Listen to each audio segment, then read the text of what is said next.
A note on A Voyage Round My Father by John Mortimer. This is a very interesting, entertaining play. Adapted for the BBC. That's the version I listened to earlier. And they also made a film based on this work, which I remember to have seen maybe 20 years ago, but not much from this screen version. It does have the fabulous Laurence Olivier and the also excellent albeit. So I'm thinking of trying to see that movie again.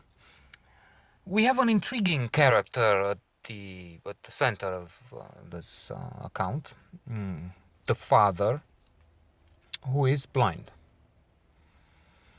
Not from childhood. He wasn't born a blind man. Let's say with this challenge, that's what we use today, not handicap or something else. He was using a ladder. He was trying to do something up in a tree when he fell.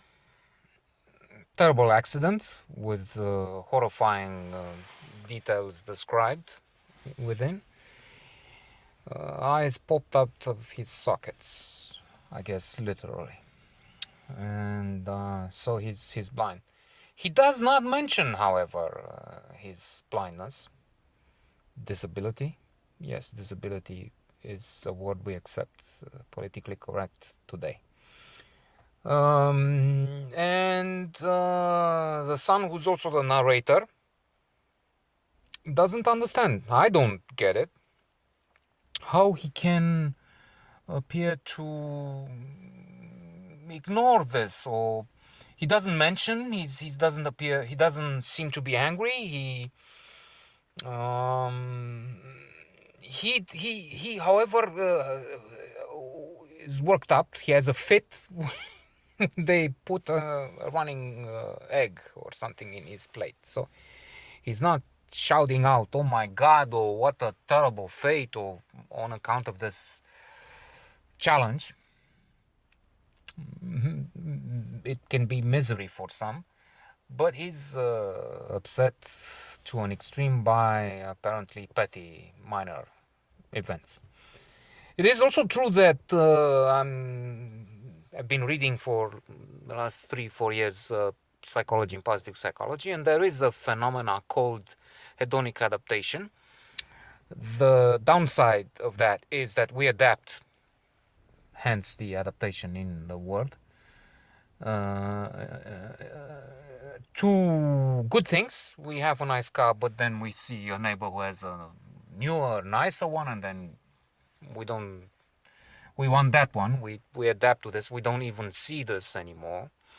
And so it is with many of the things which we have in our life, and it's bad. The first rule of happiness is be satisfied with what you have. Be grateful for what you have.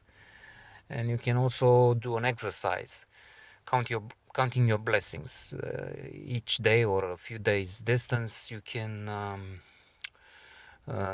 perhaps you should write down 3, 4, 5 things in different versions which have been good during the day and for which you are grateful. And at the end of some weeks, 6 weeks or so, those who have been tested feel better. So the upside, the good thing, is that we also adapt to impossible situations. Somebody who has a disability loses a leg or so, after a few months of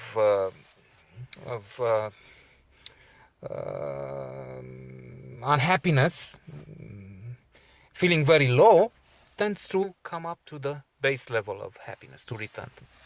Anyway, coming back to A Voyage Round My Father, which was initially the point of this note, but I went off track. As I said, the man is intriguing, has outlandish statements. Also, sometimes he can be outrageous.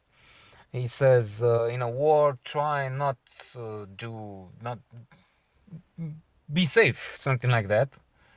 Don't have a heroic attitude. Sex is overrated. Well, I disagree with that. And he's also trying to convince his son not to be too engaged with women. With some silly, with an example of a woman, a lover, and a husband, and then the woman is shocked and outraged that the lover and the husband communicate instead of fighting over her. What's the point of that? Well, don't ask me. I don't know. That's the humor or the style of storytelling of this man. And the son becomes like him with age. He meets two women who appear to me to be lesbians. One of them is, after all, called Bill by the other. Well, and then, but they may not be. It's in fact somehow irrelevant.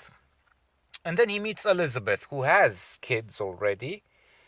But the question is, the idea is to marry, for them to marry, the son and this Elizabeth, who's another challenge here. She is outrée as well, and when she's in the house at one point, she says, but why all this fuss with the flowers and the garden?